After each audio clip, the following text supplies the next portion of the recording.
그런 이야기를 제가 말씀드리는 겁니다. 그리고 이 지금 우리가 자유민주주의 자유시장경제 체제가 어디서 나왔는가? 그거는 기본적으로 그 성경에서 나온 겁니다. 자, 우리 십계명에 보면은 그 내 이웃을 내 몸같이 사랑하라, 거짓말하지 마라, 남의 물건 탐하지 말라, 뭐 저 간음하지 말라, 살인하지 말라 이래 돼 있는데 거짓말하지 말라 이게 그 상호 그 뭐랍니까? 법치주 아닙니까? 남의 물건 그 훔치지 말라. 그게 사유재산 인정이 되는 거고요. 법치. 그리고 내 이웃을 내 몸과 사랑하라. 그게 복지제도 아닙니까? 그 11조 내는 거 많이 번 사람이 많이 내고 적게 번 사람이 적게 내고 그 11조가 어디에 들어갑니까? 세금으로 들어가가지고 고소득자는 36%인가요? 38% 고율의 세금 내고 적은 사람은 세금 조금 내고 아예 소득이 없는 사람은 아예 안 내고 뭐 소득 구간별로 이 차등이 되는 게 그게 11조 그 문화에서 온 거예요. 사회복지제도 다 그 교회 시스템에서 온 겁니다. 그거 지금 우상숭배하지 말라. 한국은 옛날에는 뭐 우상숭배 안 해. 왜냐면 제사 지내고 하면 돈이 많이 들잖아요. 북한은 맨날 김일성한테 우상숭배하고 제사 지내고 하니까 백성들 먹을 것도 없는데 때 되면 제사 지내야 되니까 그래야 망하는 거예요. 그러니까는 이 자유민주주의 자유시장경제 체제는 성경에서 왔고 그 성경 베이스로 한국은 올라간 거고 그래서 한국이 이렇게 잘 살게 된 거고 북한은 망하게 됐다. 처음에는 한국보다 잘 살았는데 그게 핵심입니다. 우리 북한 사이버 전사들은 빨리 그 태극기를 받아들이고 애국가를 부르시기 바랍니다. 자, 이 부분은 이거 이제 여기서부터는 이제 국제 관계에서 이 기독교 문명이 어떻게 흘러왔는지 그 이야기고 앞으로 대한민국이 어떻게 흘러갈지를 이야기하는 거니까 잘 보셔야 돼요.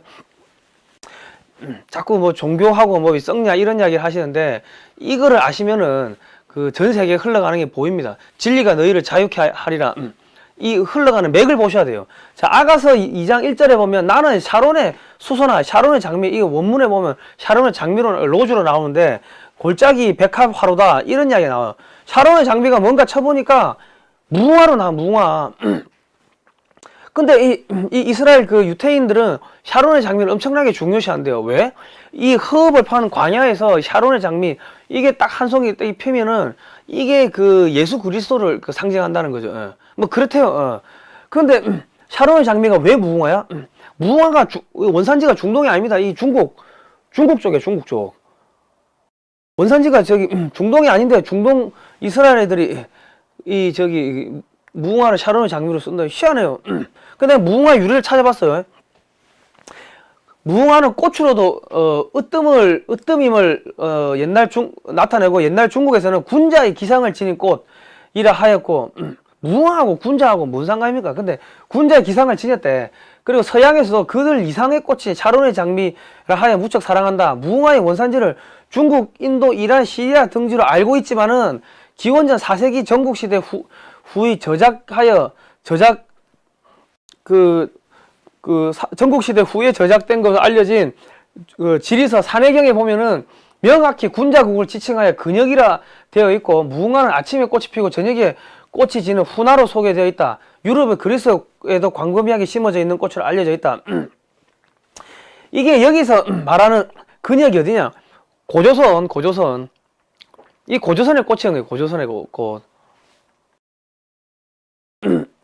여러 가지 설이 있지만 나라마다 샤론의 장미가 다르다.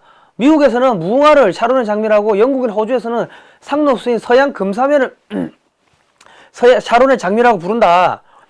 그래서 제가 미국에 있는 유태인 친구한테 야 샤론의 장미 좀 사진 좀 보내줘. 예, 나 카톡으로 문자를 보냈어요. 그러니까 이 사진을 보내온 거예요. 이 뭐예요 이거? 무궁화. 미국에 있는 유태인 친구가 무궁화를 갖다가 샤론의 장미라고 보내준 거예요. 그래서 제가 걔들한테 보내준 게 우리나라 여권 앞페이지 있죠. 그리고 우리나라 그 정부 문양 다 무궁화잖아요. 우리나라 문양 다 무궁화예요. 그거 보내주니까 깜짝 놀라더라고. 왜 똑같아? 이라고. 그 우리나라 옛날 자원급자 뭐 그 어사화 앞에 뭐 주렁주렁 달고 다니죠. 이 모자에 달린 거. 그게 뭐예요? 그게 무궁화야, 무궁화. 흰색 무궁화. 그러니까 내가 기사를 찾아보니까 무궁화가 신라가 무궁화를 나라의 상징으로 썼다. 그리고 조선 세종 때 양화소록이라는 책을 보니까 우리나라는 당군이 개국할 때 무궁화가 비로소 나왔기 때문에 중국에서 우리나라를 일컫때 반드시 무궁화의 나라를 했고, 그리고 예로부터 우리나라의 봄을 상징했다. 이게 고조선의 꽃이다. 이런 기사가 있더라고요. 아, 이게 우리는 동해호가 백두산이 마르고 닳도록 하나님 보아서 우리나라 만세 무궁화 삼천리 화려강산. 무궁화가 어디서 언제부터 썼는지 뭐죠? 고조선부터 삼국 신라 뭐 해가지고 그때부터 내려온 거네. 우리도 우리 문화를 몰랐던 거예요. 근데 모르고 쓴 거야. 정부 문양에도 쓰고 있고 그런 거예요. 여권에도 쓰고 있고. 자, 창세기야 중국 문자를 이런 책이 있어요. 이 원문은 이래 돼 있는데 이 책을 꼭 사보세요. 이 창세기에 나오는 내용들이 한자에 다 포함되어 있다. 이런 책입니다. 이분께서 이제 강의를 하신 거예요. 김명현 박사인데, 김명현 박사 창조과학 세미나, 6회 한자와 창세기, 이런 그 강의를 한번 들어보시면은, 이거 내가 거기서 캡처 떠온 겁니다. 이건 제가 한 게 아니고, 이분이 강의해 놓은 걸 따온 거예요. 이 금지하다, 프로히빗이라는 이 단어를 보면은, 나무 목자가 두 개가 있고, 이게 볼시자인데, 이게 하나님이 보신다는 거지. 그러니까 나무 두 개를 나무 두 개 너 임마 따먹으면 안 돼. 이거 절대 금지야. 이게 뭐냐? 선악을 알게 하는 선악과 나무하고 생명의 나무. 그거 두 개다. 그거 두 개를 따먹나 하나님이 보신다. 그래서 이게 금지할 금자가 됐다. 뭐 그래 설명하시더라고요. 배선자 이게 배주자에다가 8팔자 입구자 8명이 배에 탔다. 노아의 방주 때 노아가 타고 노아 부인이 타고 노아 아들과 와이프 3명. 그러니까 총 8명 탄 거 아닙니까? 배선자 희한하게 또 맞아 떨어지네 보니까. 이 큰 물 홍자 물숫자 삼수변 물숫자에 함께 함께 타고 다닌다 뭐 떠내려간다 뭐 그런 뜻이래요. 연역할 때 연자가 이 물숫자에 8팔자에 있고 8명이 물 따라 간다. 그게 물을 따라 흘러간다. 그게 연역할 때 연자래요. 말이 되는 것 같아. 이게 옮기다 할 때, 운반하다 할 때 반자인데, 이게 손수자입니다. 손수자고, 이게 배주자고, 8팔자고, 이게 또우자, 돕다, 뭐 이런 뜻인데, 손으로 배에 8명이, 서로 도와서 뭔가를 옮긴다. 이게 운반할 때 반자래요.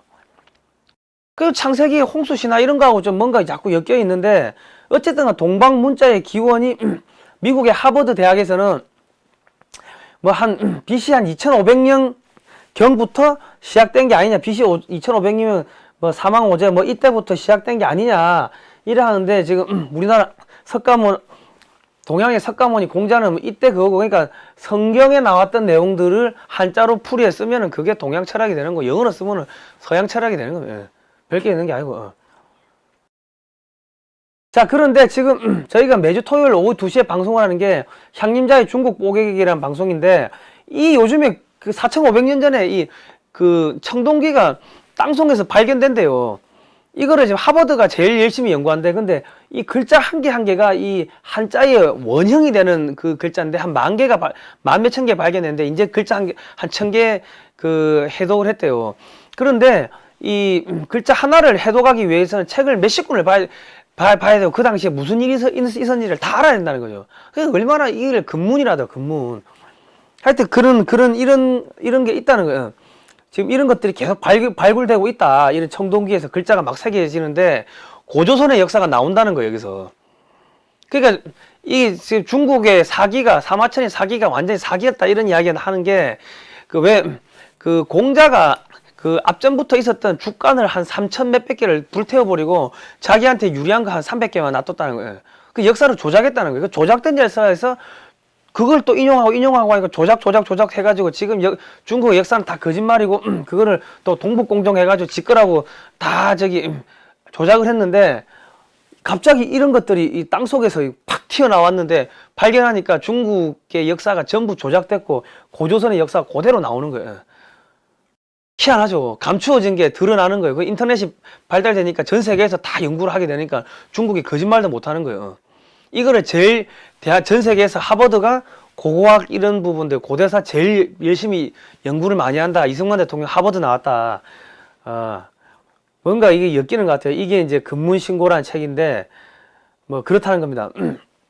하여튼 연구가 되고 있대요. 그리고 창세기 8장 11절에 보면은 이게 지금 또 희한하게 우리하고 엮이는 게 이 홍수가 끝나고 나가지고 내가 너희와 언약을 세우리니 다시는 모든 생물을 홍수로 멸하지 아니할 것이라 땅을 멸할 홍수가 다시 있지 아니하리니 내가 내 무지개를 구름 속에 두었나니 이것이 나와 세상 사이의 언약의 증거니라.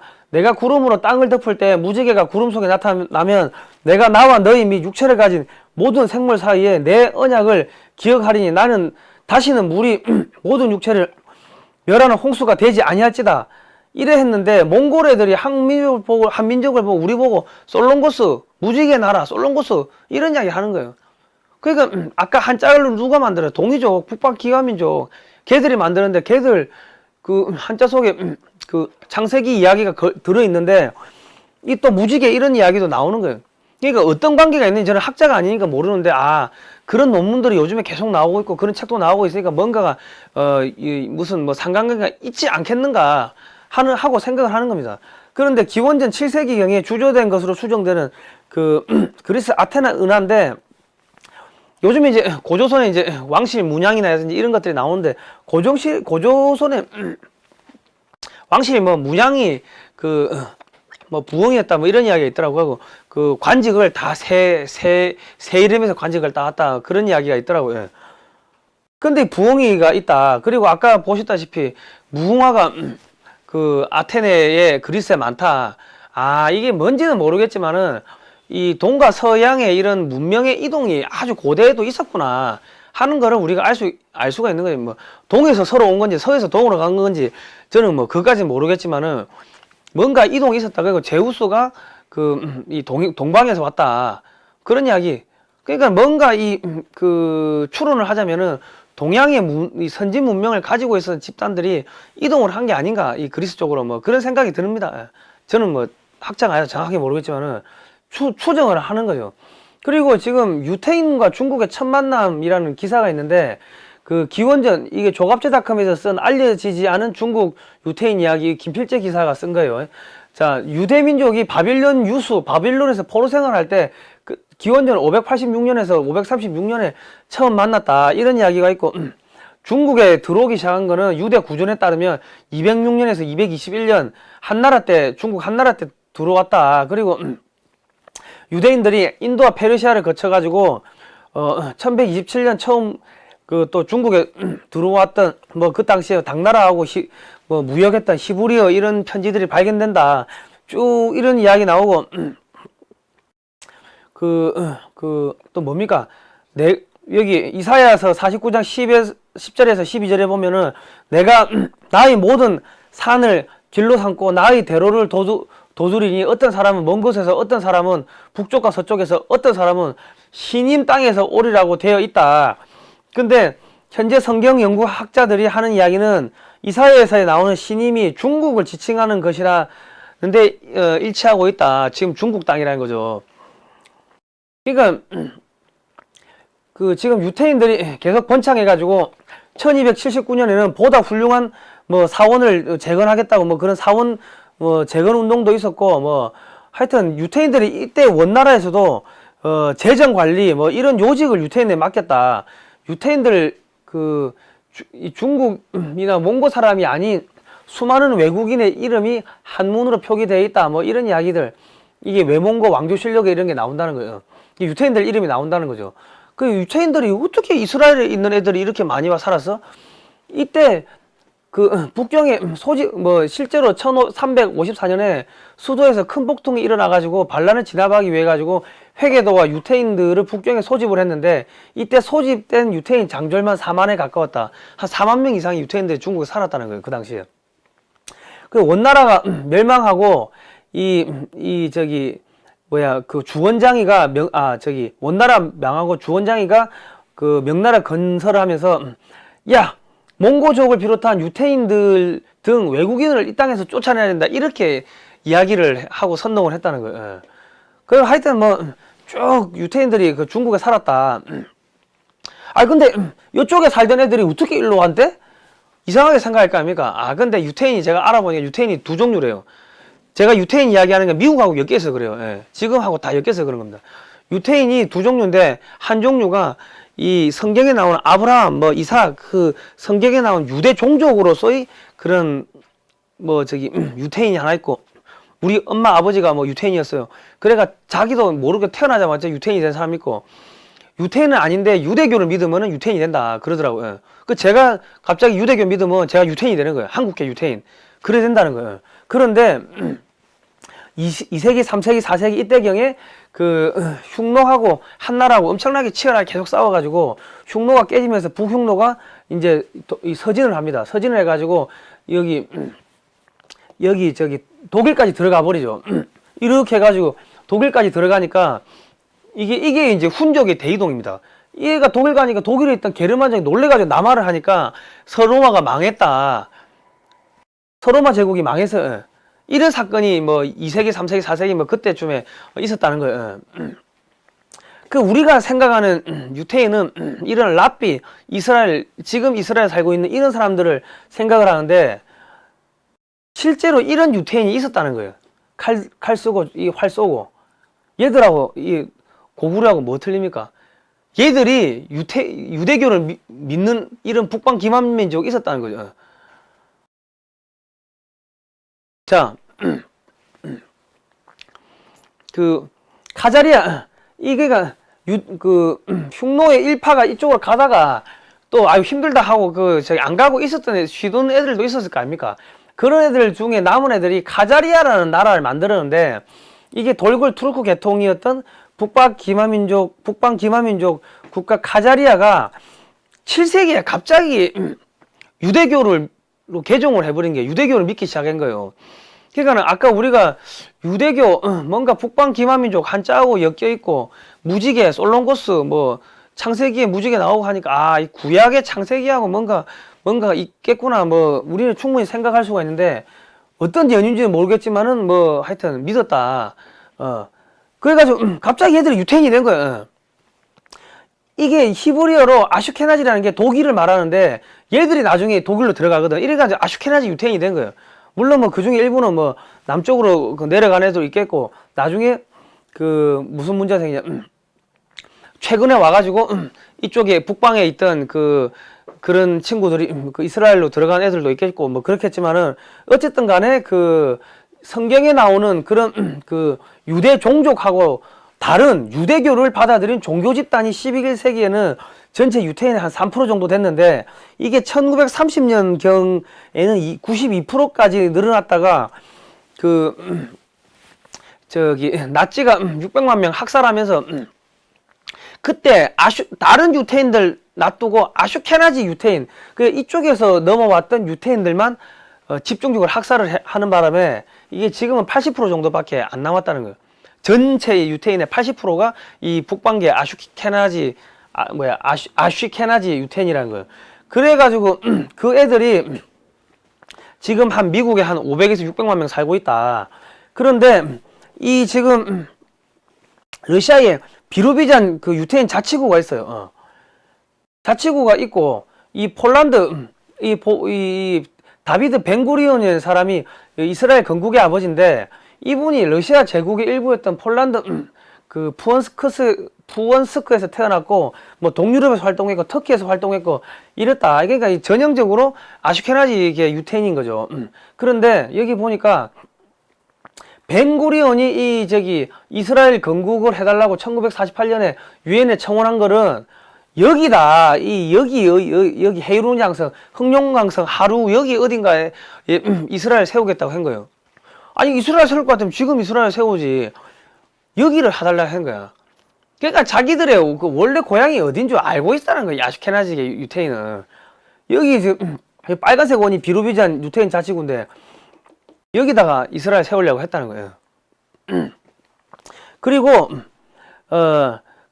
그리고 지금 그 나중에 그 무슨 문제가 있었냐면 1377년인가요? 1377년 뭐 그때쯤에 고려에서 뭐를 만듭니까? 그 직지요철 심정인가 뭐 직지신경 이 뭐랍니까? 이 인쇄 금속 인쇄술이 발달을 하는데 그게 몇 년 있다가 저기 독일로 들어가요. 그래 쿠텐베르크가 그 철제 활자수를 만들고, 그러니까 이 고려에서 넘어갔다는 기록은 없는데 얘들 말 타고 다 상인이고 무역하고 좋은 거는 절로 가지고 가고 했으니까 아마 가져갔겠지.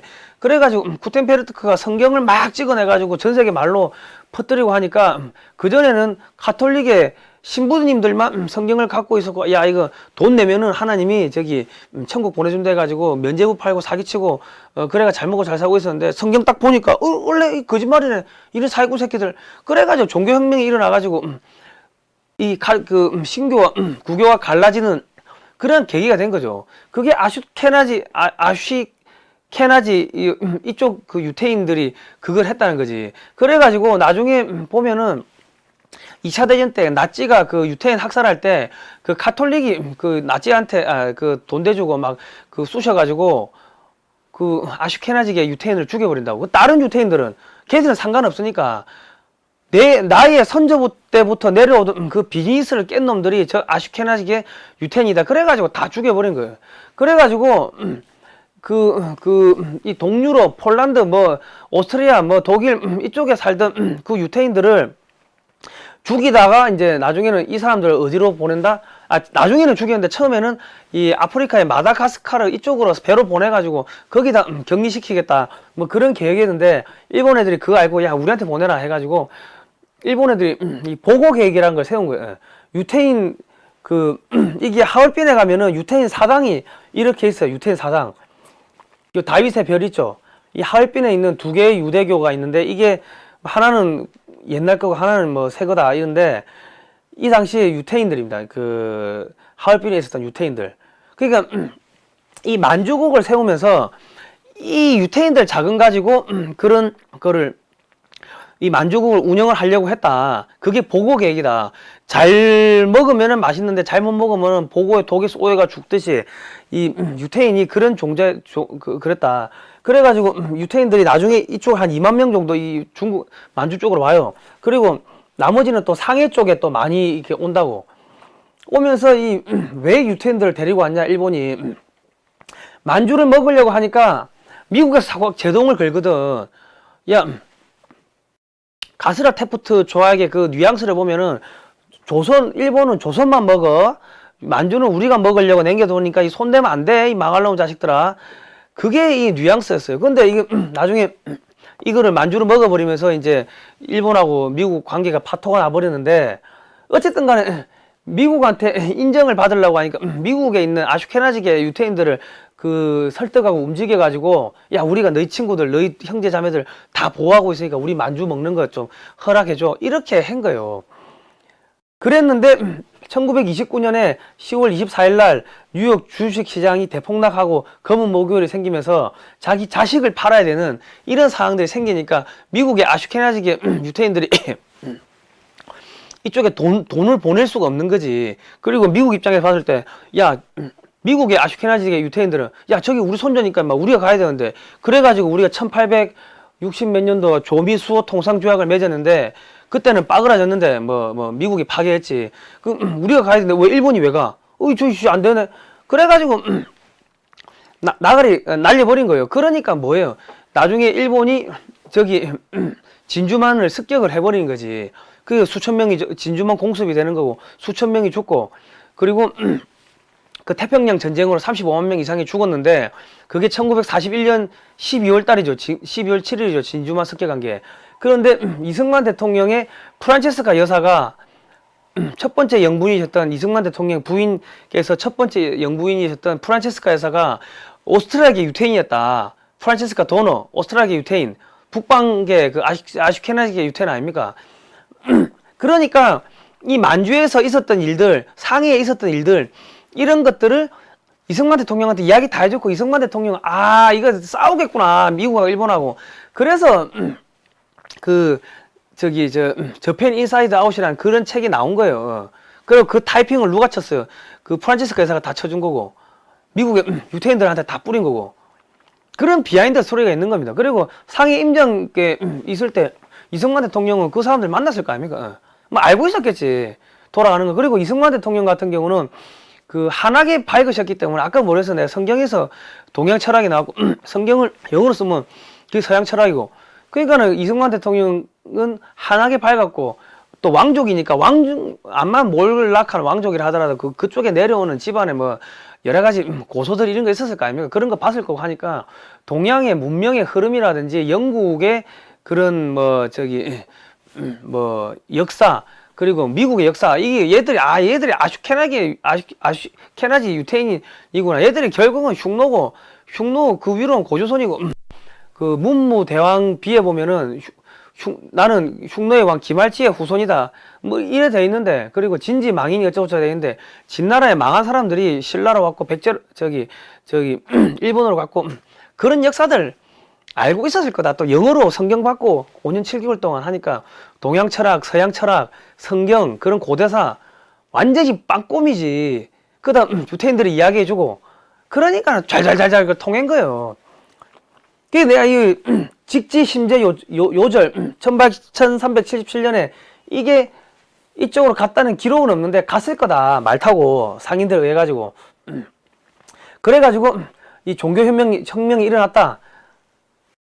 그러니까 카톨릭은 아슈케나지계 유태인을 죽여야 되니까 이 저기 독일 그 나치를 이 선동해가지고 야 돈 대줄 테니까 죽여라.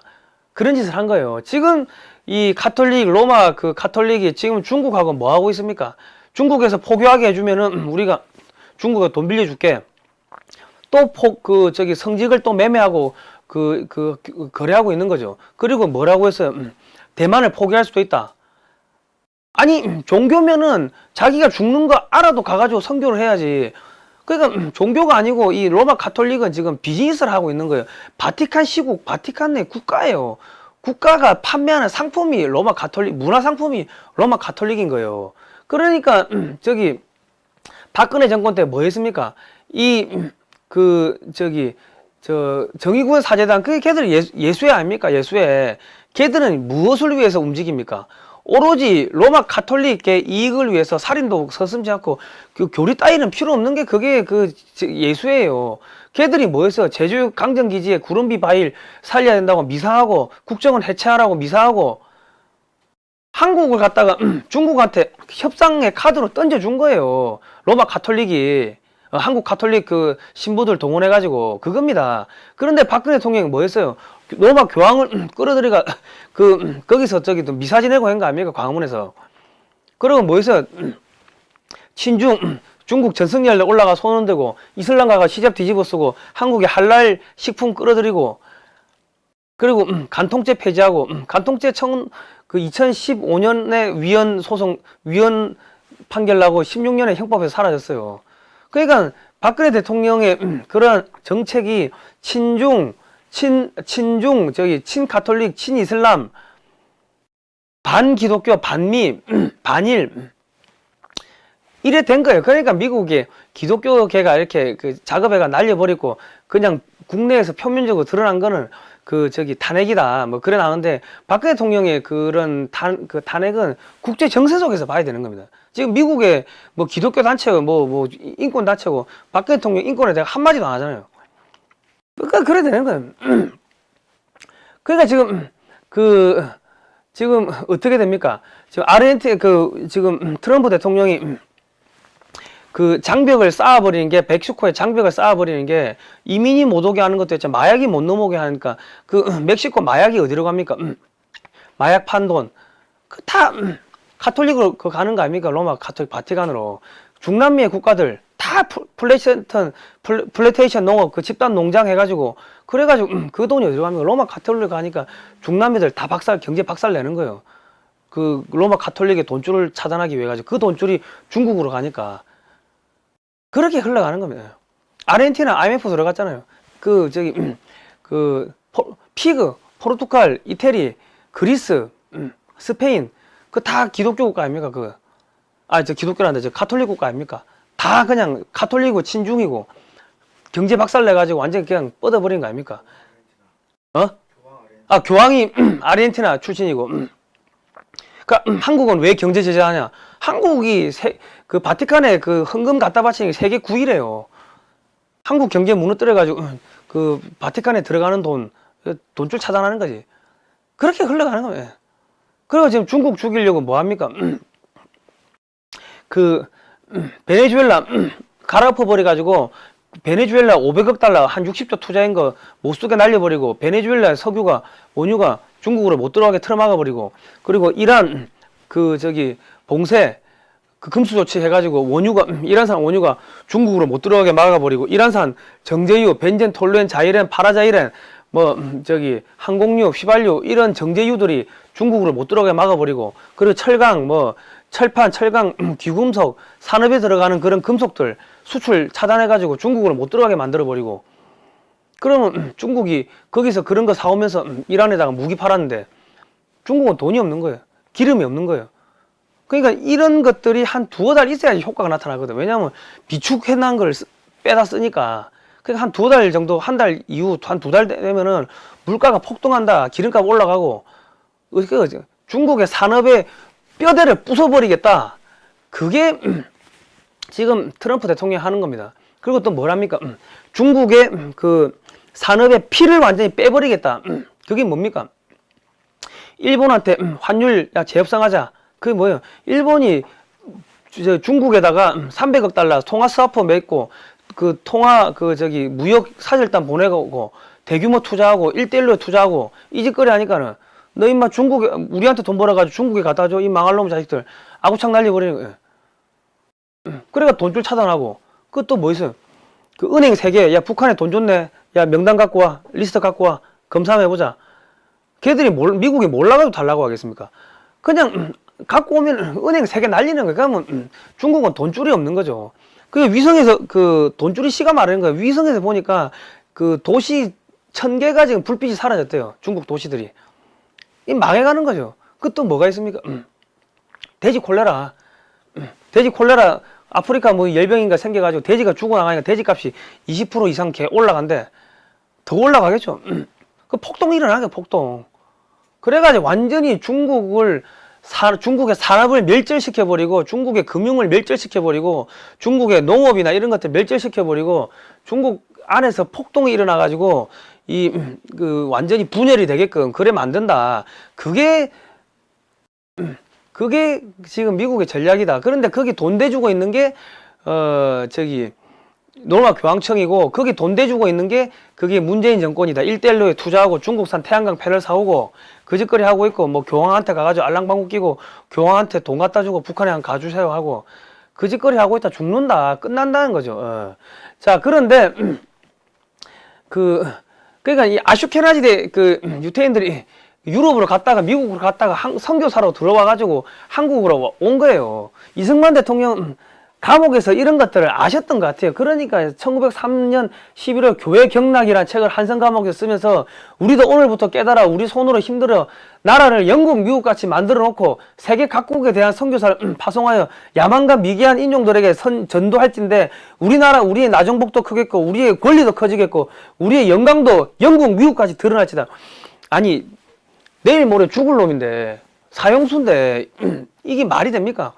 이런 생각을 하고 있은 거예요. 사형수가 알고 있었다니. 영국의 역사, 미국의 역사, 이 아슈케나지 이 유태인들의 이동의 역사 알고 있었다는 거예요.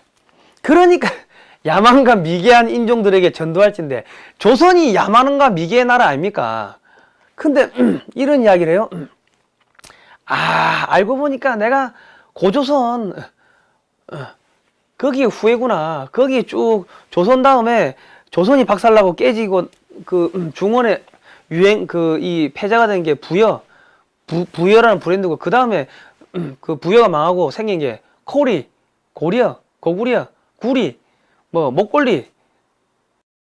목걸리에서 몽골 나온 거, 목걸리에서 고구려 나온 거고, 그때 조선 다음에 우리가 고조선이라 하지만 이시조선하고 그 옛날 조선하고 구분하기 위해서 고조선이라는 거지, 원래는 전기조선과 후기조선입니다. 예. 조선 다음에 고려 나왔고, 조선 다음에 이제 고려 나왔고, 똑같이 흘러가는 거예요. 이승만 대통령 그런 걸 아셨던 거예요. 그러니까 이 야만과 미개한 인종들 이런 표현을 쓴 거죠. 조선이 야만과 미개했는데 이 역사적 브랜드 이런 내가 장자구나. 장자의 거기에 내가 왕족이구나. 그걸 알았던 거예요. 그리고 그래서 이게 기독교라는 이 종교가 남의 종교가 이게 왠지 우릴 것 같은데 이 생각한 거예요. 선진왕국, 성교왕국 이런 거 하자고 1904년 2월부터 6월까지 4개월 동안 깜빵에서 고문당하고 이러면서 이런 책을 쓴 거예요. 참 대단하십니다, 진짜. 자, 거기 내용에 보면은 지금 우리가 쓰러진 데서 일어나려면 기독교를 근본으로 삼아야 미국과 영국 같은 1등 국가가 될 수 있다. 자기가 내일 모레 죽을지도 모르는데 이런 책을 쓴 거예요. 야, 참 대단하신 겁니다. 그래가지고 라 트리뷴 도리앵트라는 그 기사가 나온 게 여기 1933년 2월 22일 날 제네바의 국제연맹 총회에 모인 외국 사절을 상대로 한 이승만 박사의 활동상을 실은 프랑스 신문 라 트리뷴 도리앙인데 이 당시 일제 만주 침략 만행을 고발한 인터뷰 기사가 나왔어요. 제네바에서 발행됐는데 일면에 거의 전부에 이승만과의 대담을 실었다.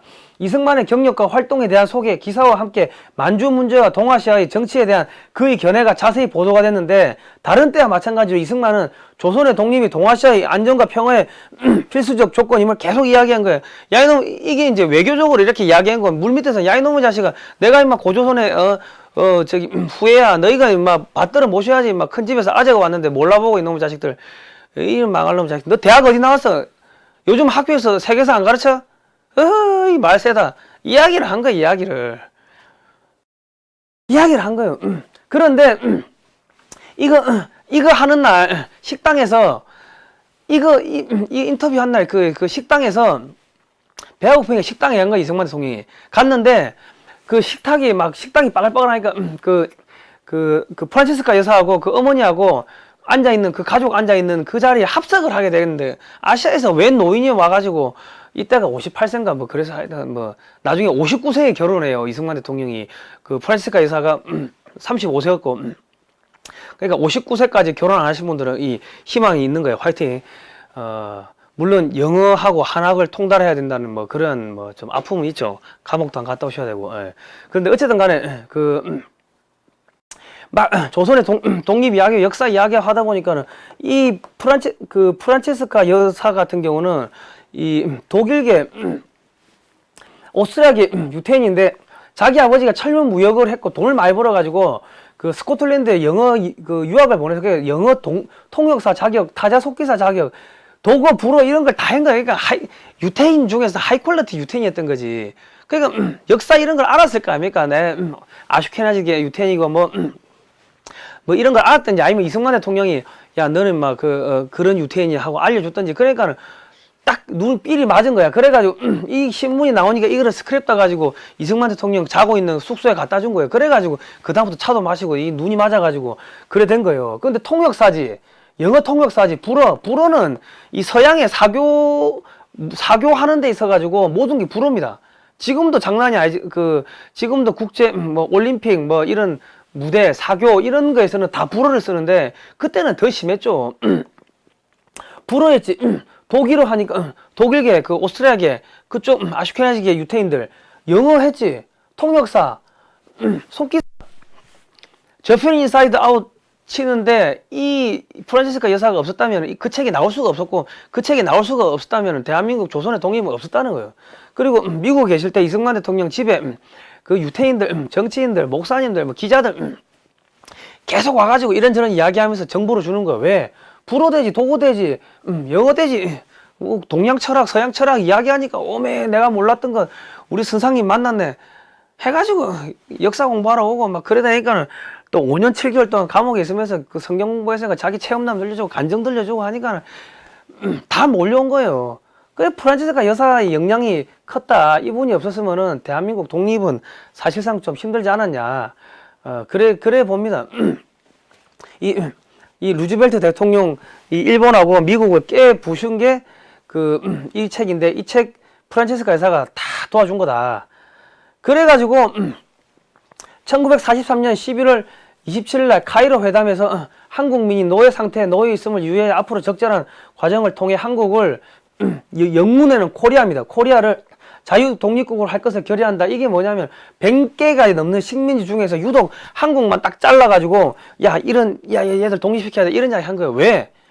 뭐 하나님의 자녀 뭐 하나님의 자녀가 조선에 많다 뭐 이것도 있겠지만 이거는 표면적인 이야기고 이거를 봐야 돼요. 1943년 미국 루즈벨트 대통령한테 편지 세 통을 보내는데 이 한국 근현대사 바로 알기란 이 책을 꼭 사보세요. 이 책 꼭 사보셔야 돼요. 그 5월 15일자 편지에 보면 이게 압권입니다. 미국이 1882년 조선과 체결한 조미수 통상조약을 파기하면서 1905년 을사조약과 1910년 일본이 한국을 병탄하도록 도운 일을 상기시키면서 동아시아를 시작으로 불행한 사태가 확산된 것은 서양의 정치가들이 독립된 한국이 동양 평화의 보루라는 사실을 인식하지 못한 데서 비롯됐다. 이게 무슨 이야기야? 야 임마 내가 그 고조선 내 후예고 임마 왕족이고 한데 임마 조선을 갖다가 너희가 막 지켜줘야지. 저기 일본한테 먹으러 던지 주니까 일본이 뭐야 의기양양해가지고 그 저기 진주만 습격한 거 아니야. 그 이야기를 빙빙 돌려가 한 거예요. 이 집안은 큰 집의 어르신을 못 알아보네. 그 이야기를 빙빙 돌려가 한 겁니다. 그러니까 루즈벨트 비서실장이 세밀한 주의를 받았다는 이야기를 했고 카이로 회담에 초안 문서를 작성을 맡은 호킨스 박사가 미 의회 내 감리교 출신과 교류가 깊었는데 이승만 대통령이 감리교 출신 아닙니까? 그러니까 이런 문구가 나온 거예요. 그러니까 이승만 대통령 그 역사 뭐 저 기독교 교리 뭐 다 꿰고 있었던 거지. 그러니까 이 유태인들이 도와준 거고. 그래서 그 저 1950년 7월 1일 날 그 스미스 대대가 그 540명이 상륙한 이후로 6.25 터지자마자 178만 명이 들어와요. 그러니까 그 메가다 장군이 일본에 있는데 이게 전화하니까 자고 있으니까 바꿔 해가지고 야 이 망할 놈 자식아 여기 막 도둑놈들 쳐들어왔는데 안 오고 뭐하냐 이놈 새끼야. 그래 막 영어로 요구하고 막 쌍욕하고 하니까 아이 각하 바로 가겠습니다. 그래가지고 야 1차로 540 야 총만 들고 뛰어가라. 그래가지고 얘 무기도 안 가지고 총만 들고 온 거예요. 그 다음에 178만 명이 들어와가지고 17만 명이 죽거나 다치거나 부상당하거나 실종되거나 그런 겁니다.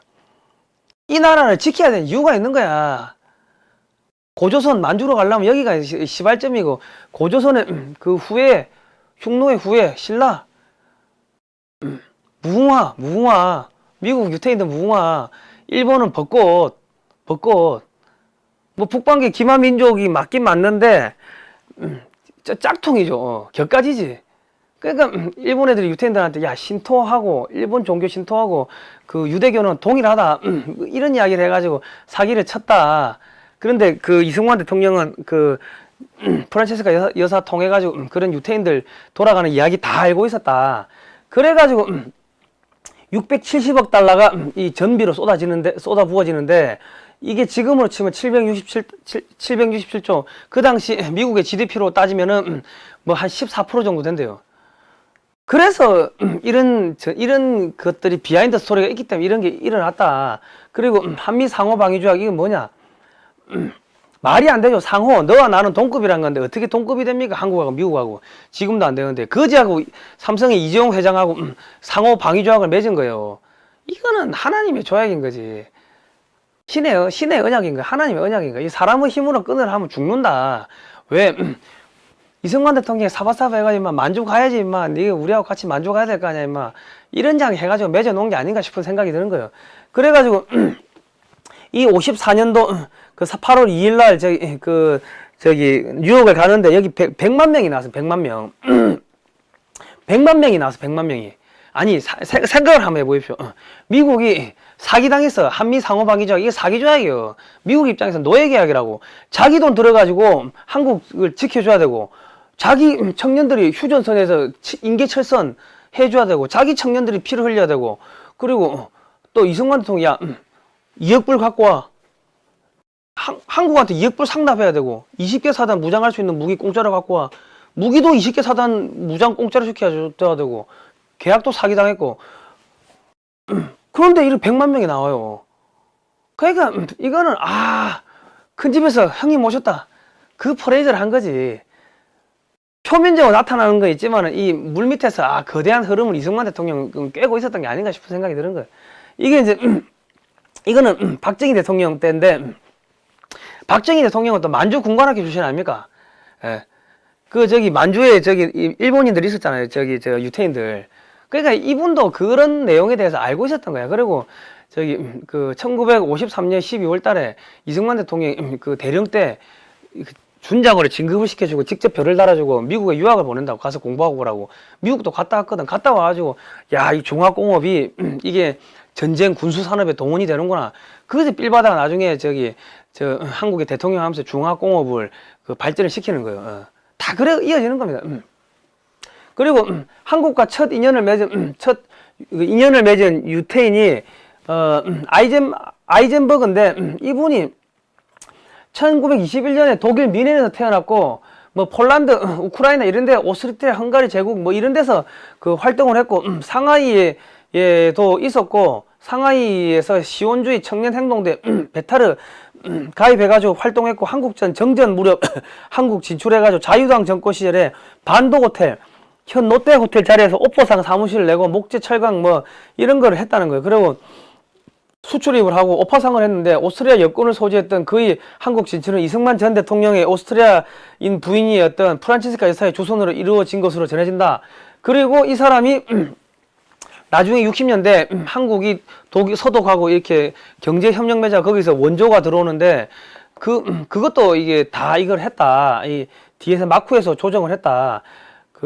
그리고 또 한국 정계의 실력자 여러 명과 결탁해서 국가 주요 사업에 관여했다. 그는 전화교환기 설비, 화력발전소, 뭐 시멘트 공장, 원자로 도입, 굵직한 사업에 필요한 외자 도입을 주선했다. 대부분 턴키 방식이었다. 73년 우리 원전 3호 기인 가압 중수로형 캐나다 캔두 원전의 도입된 유럽 30개 은행의 차관당 컨소시엄을 구성해 자금을 공급하는 비상한 수완을 발휘했다.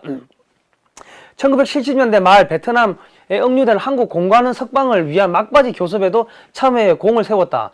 공산권 사정에 유독 밝았던 인물로 미국 CIA와 공산권 정보기관 간 연결고리 역할을 했다고 한다. 뭐 냉전시대 때 그런 거 했다는 거예요. 서방 기업이 진출하지 못했던 공산권 국가와 서방 세계 간 중개 역할을 하면서 상당히 재미를 보았다. 1978년 시작된 중국과 이스라엘 간 관계 정상화 작업의 배후 인물이기도 하다. 이분이 아주 캐나지게 유태인이지 미국에 있는 유태인들 한국에 와가지고 이렇게 비밀리에 마쿠에서 도운 거예요. 그리고 새마을운동이 우리 고유의 모델이라는데 이게 이스라엘 모델이라 하더라고. 이스라엘의 경제 개발 모델이래요. 예. 자, 그래서 지금 2050년에는 한국이 1인당 GDP 세계 2위가 될 거다. 2005년 4월 22일 날 이런 기사가 나왔고 2007년, 2008년, 9년, 10년, 11년, 17년 뭐 최근까지 계속 이런 기사가 나왔고 한국의 1인당 GDP가 8만 1,000불이 될 거다. 한국의 경제 성장 잠재력이 미국하고 같아질 거다. 이런 이야기를 했는데 우리가 그 당시에 무슨 이야기인지를 알 수가 없었어요. 한국이 통일을 해도 이 조그만 나라가 어떻게 미국하고 같아지나, 어떻게 2위가 되나 했는데 중국 깨버리고 만주 먹고 중국을 전체를 한국이 먹는다. 미국은 그 계획을 갖고 있는 거죠. 한국을 앞세워 가지고 중국 전체를 집어삼키겠다. 그리고 한미동맹, 기독교동맹, 그러면 한국이 2등 되면 1등하고 싸울 이유가 없잖아요. 세계 평화가 오는 거예요. 다른 나라한테 야 우리 편 되면 한국처럼 만들어줄게. 트럼프 대통령이 북한한테 하는 거 아닙니까? 지금 그 이야기를. 근데 세계 평화가 오는 거예요. 이게 2007년도 그 자료인데 일본, 뭐 독일, 프랑스, 통일한국이 이렇게 올라간다는데 2007년이면 중국이 한창 잘 나갈 때인데 중국은 없어요. 2050년에 중국은 없어진다는 이야기를 돌려서 하는 거예요. 그리고 이런 조지 프리드만 이분 유태인이라 하더라고요. 이분 책에 보면은 중국 없어진다, 중국은 망하는 거 걱정해야 된다 이런 이야기 하는 거예요. 그래서 한국이 여기도 먹고 대만 남중국은 뭐 어찌 될지는 모르겠지만 어째 북중국을 한국이 먹으면은 부리아트 공화국 이 부유족 아닙니까? 카자흐스탄 탄자 들어가는 동네들 옛날에 다 몽고 흉노 계통 이쪽 연해주에 지금 사람이 다 모스크바 쪽으로 가고 있죠. 여기 일자리가 없어가지고. 그리고 평균 수명이 자꾸 줄어드니까는 인구가 연간 뭐 몇백만씩 줄어든다면서요. 이거 한 20년 지나면 인구가 1억 밑으로 줄어들겠지. 그러면 한국 영역은 들어오는 거지. 여기 몽골은 한국 보고 솔롱고스 어머니의 나라. 몽골의 원나라의 시조모가 알랑고가 고구려 사람인 거 아시죠?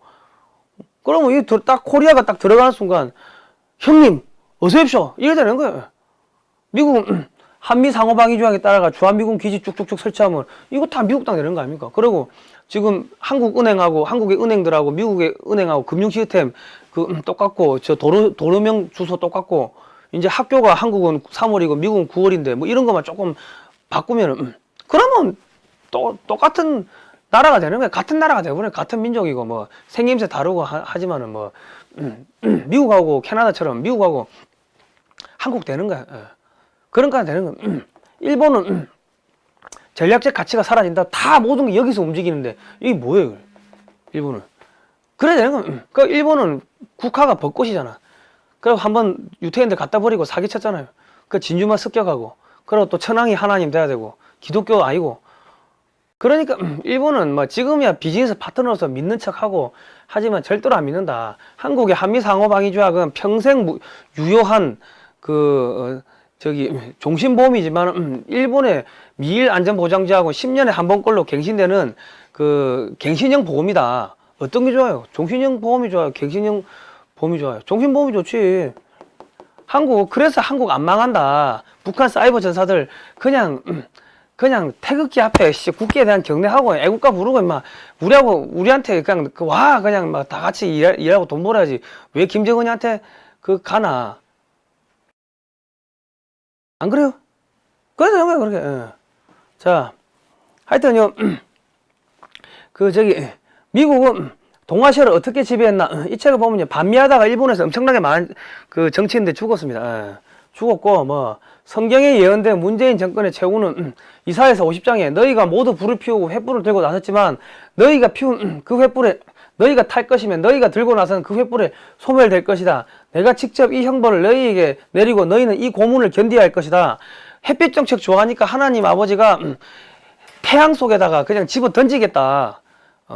지옥에다 던져버리겠다. 횃불로 지져버리겠다. 이런 이야기 하는 거예요. 내가 왜 성경을 보라 하냐? 성경에 나온 대로 미국이 한다고. 그래서 성경 보라 하는 거예요. 자, 그러니까 지금 이 5천만 명이 매일매일 하나님이 보호하사 우리나라 맛에 애국가 부르고 그러니까 망할 수가 없죠. 그리고 이승만 대통령은 첫 번째 부인하고 이혼하고 프란체스카 여사를 만난 거고 프란체스카 여사도 첫 번째 남편이 뭐 경주 카레이서였는데 이혼하고 두 번째로 이승만 대통령 만난 거예요. 원래 이분들이 만나가지고 이렇게 대한민국 역사가 이어지고 세계의 역사가 이어지기로 천지 만물을 창조할 때부터 하나님이 이렇게 이어놨는데 사람이 자기 마음대로 이렇게 결혼하니까 다 갈라버리고 둘이 그냥 붙여버린 거야. 식당에서 그 많은 식당에서 둘이 앉아가지고 같은 식당에 앉아가지고 밥을 먹었다는 그게 인연 아닙니까? 그게 하나님이 만드신 나라가 대한민국이라 아시겠습니까? 왜?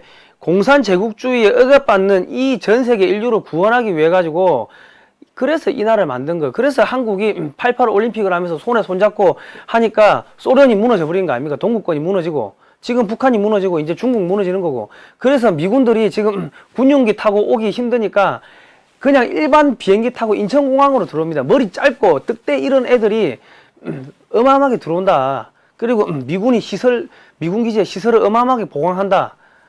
한국 안 망한다. 진리가 너희를 자유롭게 할 것이다. 이 돌아가는 원리를 알면은 아이고 저놈도 죽겠네 저놈도 죽겠네 죽을 사자가 머리 위에 보이잖아요. 보이시죠 여러분도? 저는 보이는데 여러분 지금 보이실 거예요. 하여튼 다 죽는다. 그래 보시면 되는 겁니다.